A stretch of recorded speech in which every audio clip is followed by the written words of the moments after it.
বাংলাদেশ উন্মুক্ত বিশ্ববিদ্যালয়ের এইচএসসি প্রোগ্রামের পুরনীতি ও সুশাসন প্রথম পত্রে আজকে এমন একটি চ্যাপ্টার থেকে টিউটোরিয়াল তৈরি করা হবে যে চ্যাপ্টার থেকে প্রতি বছর আপনার সৃজনশীল প্রশ্ন পরীক্ষায় আসে। সেজন্য আমি বলবো, যারা চাকরিজীবী, অতি ব্যস্ত এবং গৃহিণী পর্যায়ে শিক্ষার্থী রয়েছেন, আপনারা যদি সংক্ষিপ্ত সময়ে যদি আপনারা প্রস্তুতি নিতে চান, তাহলে আজকে আমি যে পাঠটি আমি আপনাদের জন্য আলোচনা করব, আপনারা এই পাঠটি ভালোভাবে আপনারা ফলো করবেন। আমি সর্বোচ্চ আশাবাদী যে আপনারা এখান থেকে ভালো কিছু করতে পারবেন। যা কথা না বাড়িয়ে আমি আমার সকল শিক্ষার্থীকে আন্তরিক শুভেচ্ছা, অভিনন্দন ও সালাম জানাচ্ছি। আসসালামু আলাইকুম। এখানে শিক্ষার্থী, প্রথমত আমি আপনাদেরকে বলবো যে আপনারা সবাই চলে যাবেন আপনাদের বইয়ের 10ম অধ্যায়। আপনারা চলে যাবেন 10ম অধ্যায়, যে চ্যাপ্টার থেকে আপনাদের সৃজনশীল প্রশ্ন পরীক্ষা আসবে। 10ম অধ্যায়, সেটা হলো জনমতের ধারণা, বৈশিষ্ট্য, জনমত গঠনের মাধ্যমসমূহ, জনমতের গুরুত্ব। জনমত এই বিষয়টা আমি আপনাদের জন্য একটু আলোচনা করব, তারপর আমি আপনাদের দু একটা সৃজনশীল প্রশ্ন বোঝাবো। জনমত, তাহলে এখানে আমরা দেখব যে জনমতের যে বিষয়গুলো আছে সেগুলো আমরা বের করি। 10ম অধ্যায়,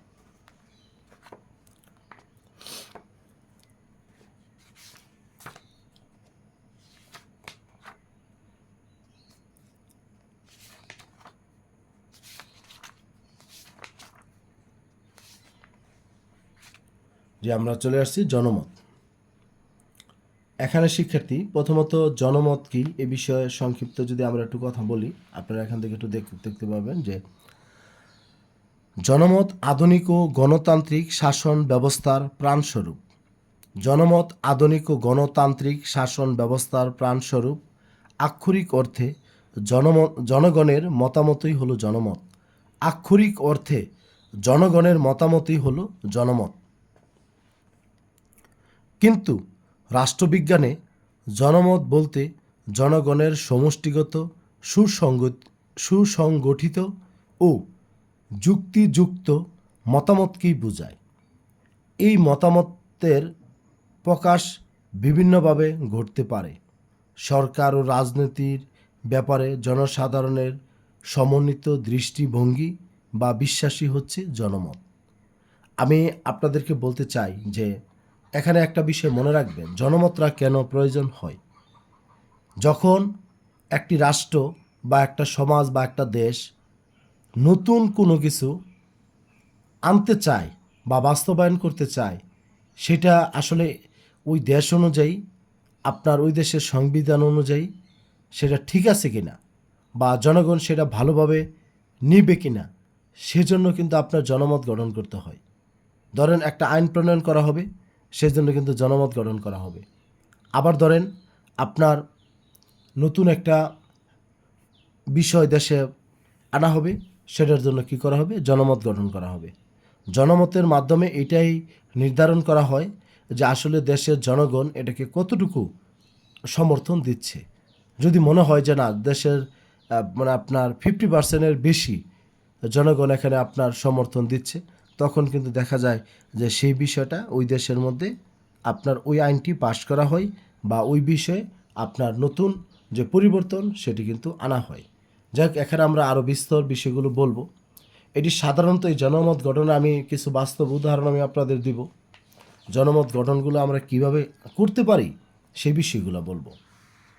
আপনি ধরেন এখানে কোন একটা আইনে আপনি, যেমন 2000, আমি বাস্তব উদাহরণ দিই, 2026 সালে আমাদের যে 12ই জানুয়ারিতে যে নির্বাচন হয়েছে, 12ই জানুয়ারি না, সরি মিস্টেক হয়েছে এখানে, যে 12ই ফেব্রুয়ারি 2026-এ 12ই ফেব্রুয়ারি যে আমাদের ত্রয়োদশ জাতীয় সংসদ নির্বাচন অনুষ্ঠিত হয়েছে, সেই নির্বাচনে আপনারা একটা বিষয় খেয়াল করেছেন কি না আমি জানি না, সেখানে একটা বিষয় ছিল গণভোট।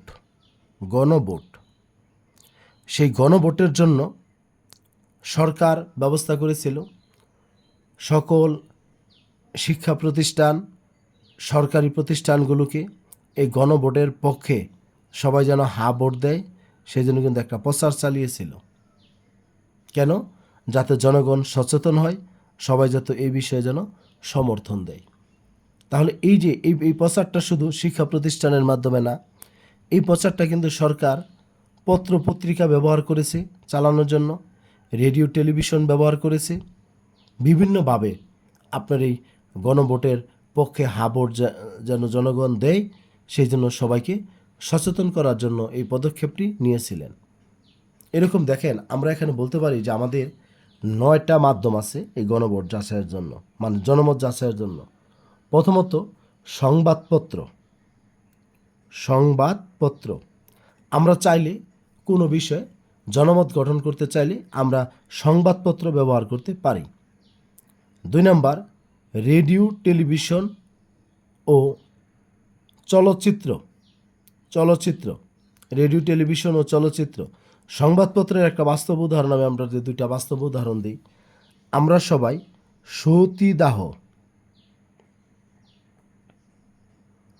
সতীদাহ প্রথার সাথে আমরা সবাই পরিচিত। তারপরে বিধবা বিবাহ, এগুলোর জন্য এই সতীদাহ প্রথা যখন রাজা রামমোহন রায় চালু করেন তখন একটা সে পুস্তক লিখেছিল যে সতীদাহ প্রথা চালু হওয়া উচিত কিনা, অর্থাৎ স্বামীর চিতায় জীবন্ত স্ত্রীর সহমরণ বাতিল হবে কিনা। আরেকটা বিষয়, যখন বিধবা বিবাহ চালু করে ঈশ্বরচন্দ্র বিদ্যাসাগর তখন তিনি একটা পুস্তক লিখেছিল। পুস্তকের শিরোনাম ছিল যে আপনার বিধবা বিবাহ প্রচলিত হওয়া উচিত কিনা এতদ বিষয়ক প্রস্তাব। বিধবা বিবাহ প্রচলিত হওয়া উচিত কিনা এতদ বিষয়ক প্রস্তাব। তাহলে ঈশ্বরচন্দ্র বিদ্যাসাগর বলেন, রাজা রামমোহন রায় বলেন, এরাও জনমত গঠনের জন্য আপনার সংবাদপত্র আপনার আশ্রয় নিয়েছিলেন। যাই হোক, এইভাবে আমরা কোনো বিষয়ের পক্ষে জনগণের সমর্থন আদায়ের জন্য আমাদের যে বিষয়গুলো প্রয়োজন হবে আমি আপনাদেরকে এগুলো দেখাচ্ছি, সবাই একটু খেয়াল করবেন। আপনাদের বইয়ে 10.2 লেখা আছে সংবাদপত্র জনমত গঠনের যে মাধ্যম, সংবাদপত্র, রেডিও টেলিভিশন ও চলচ্চিত্র, সামাজিক যোগাযোগ মাধ্যম। বর্তমানে আমরা যে ফেসবুক, ইউটিউব বা আপনার টুইটার আমরা ব্যবহার করি, এগুলো হলো সামাজিক যোগাযোগ মাধ্যম। তারপরে সভা সমিতি। সভা সমিতি মানে কি? প্রথমরা বুঝতে পেরেছেন যে সংবাদপত্র, তারপরে রেডিও টেলিভিশন প্রচার দেবে, সামাজিক যোগাযোগ মাধ্যমে প্রচার আসবে। এখন বলবেন যে স্যার তাহলে সভা সমিতি কি? অনেক সময় দেখবেন বিভিন্ন রাজনৈতিক দলগুলো বা বিভিন্ন সংগঠনগুলো বিভিন্ন ধরনের কর্মসূচি দেয়। কর্মসূচিতে তারা বিভিন্ন ব্যানারে বড় করে লেখে, বিভিন্ন লেখালেখির মাধ্যমে তারা সেটা জনগণকে বোঝানোর চেষ্টা করে, সেটাই বলছি আমরা সভা বা সভা সমিতি। এবার আসেন শিক্ষা প্রতিষ্ঠান। শিক্ষা প্রতিষ্ঠানেও কিন্তু আপনার এই জনমত গঠন করা হয়, শিক্ষার্থীদের মাধ্যমে জনমতের প্রচারণা চালানো হয়। আরেকটা বিষয় দেখবেন, এখানে আমাদের যে গুরুত্বপূর্ণ যে আরেকটা প্রতিষ্ঠান সেটা হলো আমাদের পরিবার। পরিবারে সবচেয়ে বেশি জনমতের প্র্যাকটিস হয়। সেখানে পরিবারের সদস্যদের মধ্যে যে কোনো একটা সমসাময়িক বিষয় সেখানে পরিবারের সদস্যদের মধ্যে আলাপ আলোচনা চলে। তারপর রাজনৈতিক দলগুলো টকশো বলেন বা বিভিন্ন কর্মসূচি বলেন, এসবের মাধ্যমে তারা জনমত গঠনের চেষ্টা করে। আইন পরিষদ, আইনসভার অনেক কঠিন বিষয়ের সিদ্ধান্ত জানার জন্য সেখানে সদস্যদের থেকে বক্তব্য ও জনমত গঠন করা হয়। কারণ আমি আন্তর্জাতিক আইনের যে উৎসগুলো সেখানে এই বিষয়গুলো পড়েছি, সেজন্য আমি আপনাদেরকে এখানে বিষয়টা বলছি। আর সাহিত্য, অনেক সময় বই লেখে, এই যেমন ধরেন আমি রুশো, ভলতেয়ার, এই তাদের লেখার মাধ্যমে তারা ফরাসি বিপ্লব ঘটেছিল। তারপর আমি সেই বিষয়টা আমি আপনাদের কিছুক্ষণ আগে বলেছিলাম যে আমাদের রাজা রামমোহন রায়, ঈশ্বরচন্দ্র বিদ্যাসাগর এরাও কিন্তু আপনার এই জনমত গঠনের জন্য সাহিত্য বা পত্রিকার তারা আশ্রয় নিয়েছিলেন। দেখেন, তাহলে জনমতের যে মাধ্যমগুলো সেগুলো আপনারা সবাই ভালো করে আগে মুখস্থ করবেন। কোন কোন উপায়ে আমরা জনমত গঠন করতে পারি সেটা আমরা প্রথমে বলছিলাম সংবাদপত্র, 2 নম্বর রেডিও টেলিভিশন ও চলচ্চিত্র, 3 নম্বর বলেছিলাম যে আমরা এখানে সভা বা সমিতি, 4 নম্বর ছিল আমাদের সভা সমিতি, পর সামাজিক যোগাযোগ মাধ্যম, শিক্ষা প্রতিষ্ঠান, পরে পরিবার, রাজনৈতিক দল, আইন পরিষদ, সাহিত্য। নিচের নৈর্বৃত্তিগুলো দেখেন, আপনারা খুব সহজে আপনারা পারবেন জনমত গঠনের মাধ্যম চলচ্চিত্র, সংবাদপত্র, রেডিও টেলিভিশন, ফেসবুক, অর্থাৎ সবগুলোই। নিচের কোনটি একটি সামাজিক যোগাযোগ মাধ্যম? সেটা হলো ফেসবুক। তাহলে আপনারা বুঝতে পেরেছেন বিষয়গুলো। এবার শিক্ষার্থী, আমি আপনাদেরকে বলবো এই জনমতের গুরুত্ব অবশ্যই আছে, কারণ জনমত ছাড়া আপনার কোনো কিছু বাস্তবায়ন করতে চাইলে সেটা হয় না, কারণ সেটার প্রতি মানুষের ভুল ধারণাটা চলে আসে। যেমন আমি আপনাদের আরেকটা বাস্তব উদাহরণ আমি আপনাদের দিতে পারি, আপনারা কেউ কিছু মনে করবেন না। আমাদের বর্তমান কারিকুলামে যে সিলেবাস বা যেভাবে আমরা পড়াচ্ছি, তার আগে আমাদের বিগত সরকার আপনার একটা নতুন কারিকুলাম এনেছিল। সেখানে কিন্তু আমাদের মূল্যায়নের জনপ্রিয়তা সবার মধ্যে ছিল না বিধায় আমরা কিন্তু সেই কারিকুলামটা বাস্তবায়ন করতে পারিনি। পরে 2024 সালে সেই কারিকুলামটা বাতিল করা হয়।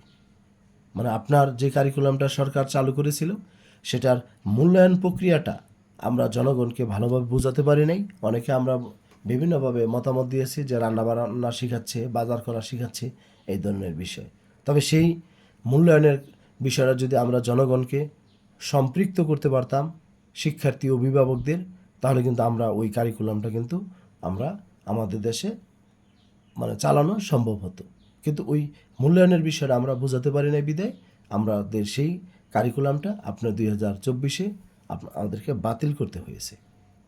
সেই জন্য বলছি যে কোনো বিষয়ের জন্য জনমতটা অতীব গুরুত্বপূর্ণ। জনমত ছাড়া কোনো কিছু বাস্তবায়ন করা সম্ভব না। তবে শিক্ষার্থী, আপনি বলবেন মাঝখান থেকে আপনাদের এই চ্যাপ্টারটা কেন পড়ানো? আর এই চ্যাপ্টার থেকে আপনাদের সৃজনশীল প্রশ্ন পরীক্ষায় আসবে। আমি আপনাদের 2টা সৃজনশীল প্রশ্ন এখানে দেখাবো, আপনারা চেষ্টা করবেন সবাই এগুলো পড়ার জন্য।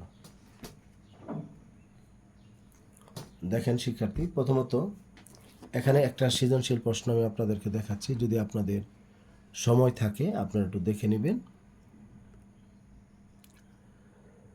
মিস্টার কো একজন সাংবাদিক, তিনি সংবাদ সংগ্রহের জন্য বের হয়ে গেলেন। দেখলেন একটি বিশাল রেলি তার সামনে দিয়ে যাচ্ছে। তিনি দেখলেন ব্যানারে লেখা আছে, এসো সংঘাতকে না বলি, বাসযোগ্য দেশ গড়ি। মিস্টার কো সংবাদটি সুস্থ জনমত গঠনের জন্য পত্রিকায় প্রকাশ করেন। তাহলে বললাম মিস্টার কো একজন সাংবাদিক, তিনি সংবাদ সংগ্রহের জন্য বের হয়ে দেখলেন একটি বিশাল রেলি তার সামনে দিয়ে যাচ্ছে। তিনি দেখলেন ব্যানারে লেখা আছে, এসো সংঘাতকে না বলি, বাসযোগ্য দেশ গড়ি। মিস্টার কো সংবাদটি সুস্থ জনমত গঠনের জন্য পত্রিকায় প্রকাশ করেন। তাহলে এই ছিল বিষয় একটা। পরে জনমত কি, রাজনৈতিক সংস্কৃতি বলতে কি বোঝেন? উদ্দীপকের জনমত গঠনের যে ইঙ্গিত রয়েছে তা ব্যাখ্যা করুন। উদ্দীপকের বিষয়টি ছাড়া আর কি কি মাধ্যমে জনমত গঠনে ভূমিকা পালন করে বিশ্লেষণ করুন। তাহলে বিষয়টা আপনারা বুঝতে পেরেছেন যে উদ্দীপকের জনমত গঠনের যে ইঙ্গিত করা হয়েছে তা ব্যাখ্যা করুন, আর জনমত উদ্দীপকের বিষয়টি ছাড়া আর কোন কোন মাধ্যমে জনমত গঠন করা যায়। তাহলে আপনারা এখান থেকে চাইলে এই প্রশ্নের উত্তর দুটো এখান থেকে আপনারা দেখে নিতে পারবেন, স্ক্রিনশট দিয়ে আপনারা পড়ে নিতে পারবেন। তারপর যদি শিক্ষার্থী কারো যদি প্রয়োজন হয়, আপনারা যে না সরাসরি আপনারা এই ছবিটা চাচ্ছেন, তাহলে আপনারা আমার হোয়াটসঅ্যাপ নাম্বারে যোগাযোগ করবেন, 01609781125 মেসেজ দেবেন। শুধু লিখবেন যে স্যার জনমতের যে প্রশ্নগুলো সেই ছবিটা দেবেন, তাহলে আমি আপনাদেরকে পাঠিয়ে দেব।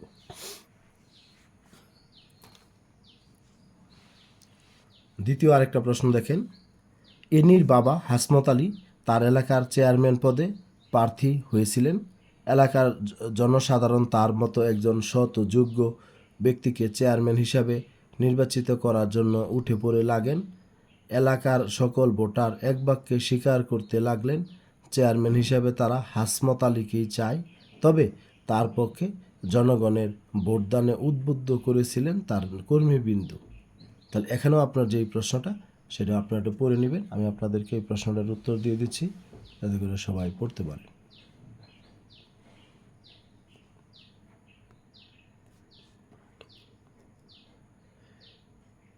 যাই শিক্ষার্থী, সবাই ভালো থাকবেন, সুস্থ থাকবেন। আপনাদেরকে একটা বিষয় বলবো যে আপনারা চেষ্টা করবেন আমার এই ভিডিওগুলো ফলো করার জন্য।